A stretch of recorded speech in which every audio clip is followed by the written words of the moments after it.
కరోనాకి సంబంధించి కేసులు విపరీతంగా పెరుగుతున్నాయి అనే ఒక అప్డేట్ వచ్చిన తర్వాత అపోజిషన్ పార్టీలో ఉన్న వైఎస్ జగన్మోహన్ రెడ్డి ఒక లేఖ రాయటమో ఒక ఆరోపణ చేయటమో చేసాడు. పట్టించుకోవట్లేదు ఈ గవర్నమెంట్. దాని మీద స్పందించాల్సింది ఎవరు? ఆరోగ్య శాఖ మంత్రి, వైద్య శాఖ మంత్రి స్పందించాలి ఆంధ్రప్రదేశ్కి సంబంధించి. ఎందుకంటే ఆ సిచ్యువేషన్ ఎలా ఉందనేది అధికారికంగా చెప్పగలిగేది వాళ్ళే. కానీ ఈలోపే నేనున్నా, మీకెందుకు, మీరెందుకు అన్నట్టు ఆంధ్రజ్యోతి కొన్ని కథనాలు రాసుకొచ్చింది. అసలు అప్పట్లో ఎగతాళి చేసాడు జగన్మోహన్ రెడ్డి, అవన్నీ పట్టించుకోలేదు. ఇప్పుడు వచ్చి శుద్ధులు చెప్తున్నాడు. బ్లీచింగ్ పౌడర్ చల్లుకోవాలి, కాస్త పారాసిటమాల్ వాడుకోవాలి అన్నాడని. అరే బాబు, అప్పుడు వాడింది అవే, ఇప్పటికీ వాడుతుంది అవే.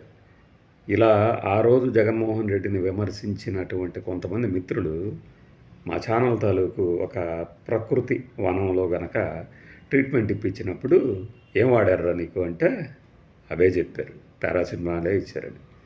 ఇక జగన్మోహన్ రెడ్డి అప్పుడు గాలికి ఏం వదిలేయలేదు. చాలామందిని ప్రభుత్వ ఆసుపత్రిలో జాయిన్ అయిన వాళ్ళని చాలామందిని అంత కేర్గా చూసుకున్నారు.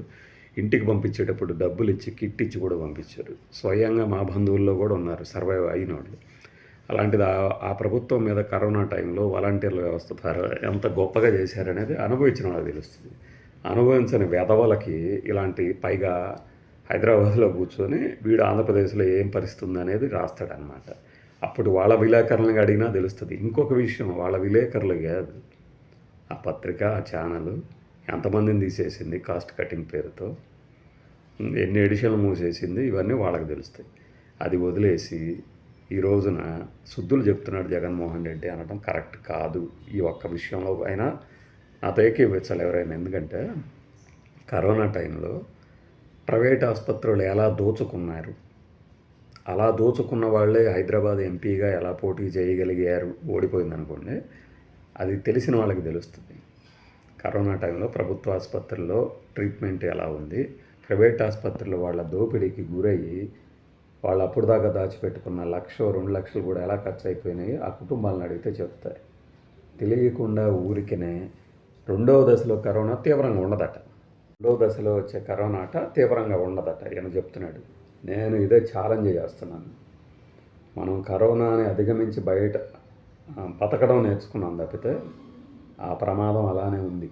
అందుకనే చూడండి, గతంలో 2 వేవ్స్కి కూడా చూడని విధంగా మీరు బ్రేకింగ్లు చూస్తూ ఉంటారు. ఎందుకు ఆ ఛానల్లో పెట్టండి. రోజుకి ఎంతమంది చనిపోతున్నారు, రోజుకి కనీసం 10 మంది, 5, 4 అని సంఖ్య కనపడుతుంది మీకు. ఎందుకు ఇంత తీవ్రంగా ఉంది? నిర్లక్ష్యమే. ప్రభుత్వ ఆసుపత్రులు కాదు, ప్రైవేట్ ఆసుపత్రులకి వెళ్ళండి, తెలుస్తుంది మీకు. అప్పట్లో ప్రోటోకాల్ అంటే ట్రీట్మెంట్ ప్రోటోకాల్ నుంచే రెమ్డెసివిర్ని తీసేసినా కూడా రెమ్డెసివిర్ వాడిన వాళ్ళు ఉన్నారు. ఇందులో డాక్టర్ల కులాలు అంటగట్టద్దు, మొత్తం అందరూ దోచుకున్నారని ఆరోపణ చేసేవాళ్ళే. అట్ ద సేమ్ టైం ఆ డాక్టర్లే పోయి మళ్ళీ గవర్నమెంట్ హాస్పిటల్లో జాయిన్ అయ్యారు. మంగళగిరి దగ్గర ఎన్ఆర్ఐ హాస్పిటల్లో జాయిన్ అయ్యారు కొంతమంది డాక్టర్లు. ఇక్కడ హైదరాబాద్లో ఒక పెద్ద 1000 కోట్ల ఫార్మా ఇండస్ట్రీ ఉన్న వ్యక్తి దిక్కులేని సాగు చేస్తే చూడటానికి కూడా బంధువులు రాలేదు, కుటుంబ సభ్యులు రాలేదు. ఒక ప్రొడ్యూసరు ఒక హోటల్లో సూట్ మొత్తం బుక్ చేసుకున్నాడు ట్రీట్మెంట్ అక్కడ తీసుకోవడానికి వస్తుందేమో అని.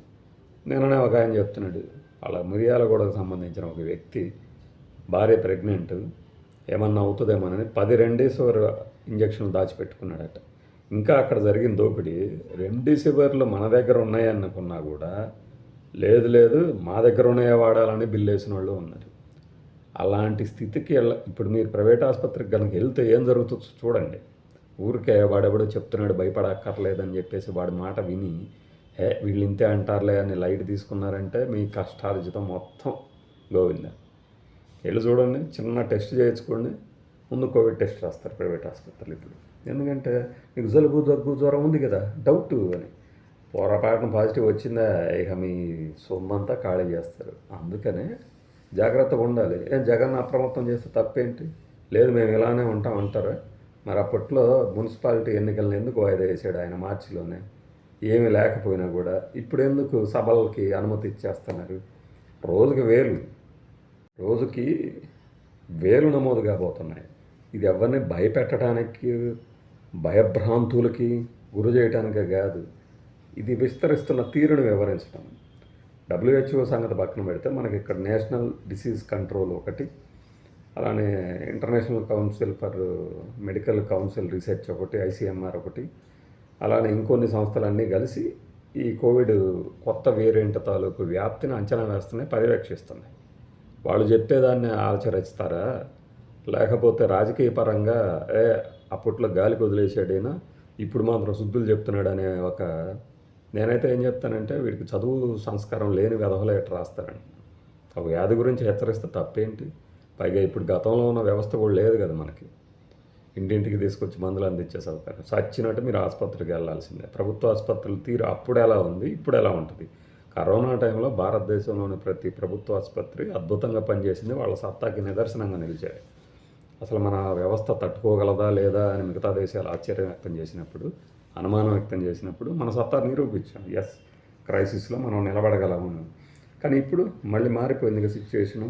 గవర్నమెంట్ ఆసుపత్రులు జోలేవాడు వెళ్ళడు, పైగా మున్సిపాలిటీ వర్కర్లను చేదరించుకుంటాం. అప్పుడేమో ఒబ్బో తెగ ఒక్కొక్కడు ఏం చేస్తే మీడియాలో కనపడతామో తెలిసిపోయింది కదా, కాళ్ళకు దండం పెట్టడం, అభిషేకాలు చేయను. ఆ రోజులు పోయినాయి. ఎందుకంటే అలా ఉన్నవాళ్ళు ఇలా మారారు, ఇలా ఉన్నవాళ్ళు అలా మారారు. లోకం తీరేం మారలేదు. బంధాలకి అనుబంధాలకి మనుషుల తీరులో మార్పు వస్తుందిలే అని ఒక ఆయన పెద్ద లెక్చర్ ఇచ్చాడు. అప్పుడు ఎందుకు వస్తుంది? అలా ఉన్నవాళ్ళు ఇలా మారారు, ఇలా ఉన్నవాళ్ళు అలా మారారు. మారాల్సింది మన మైండ్ సెట్, మన ప్రాణాలకి, మన డబ్బుకి మనమే బాధ్యులు. కాబట్టి అయ్యా, హెల్త్ బాగాలేనప్పుడు జాగ్రత్తగా ఉండండి అని చెప్పడం తప్పేమీ కాదు. అందులో రాజకీయం వెతికే వాళ్ళకి ఆనందయ్య రెడీగా ఉన్నాడు. మళ్ళీ నేను ఇస్తాను అంటున్నాడు కదా. ఇప్పుడు ఆయన చేత మంది అమ్మించమనండి మళ్ళీ. మరి అప్పట్లో జగన్మోహన్ రెడ్డి ప్రభుత్వం ఏ నిర్ణయం తీసుకున్నా కూడా వ్యతిరేకించారు కదా. కరోనా టైంలో ఆయన ద్వారా ఇస్తానంటేనేమో ఆయన ద్వారా ఇప్పించడం ఏంటి, ప్రభుత్వం వేయాలి కదా అంటారు. లేదు అంటేనేమో అదేంటి, ప్రభుత్వ వైద్యం శాస్త్రీయంగా ఉండాలి కానీ ఇదేమిటి అంట. మీరు ప్రభుత్వం మీద విమర్శలు చేయండి, కానీ ప్రజల ప్రాణాలతో కాదు చెలగాటం ఆడాల్సింది. ఇది గుర్తుపెట్టుకోండి.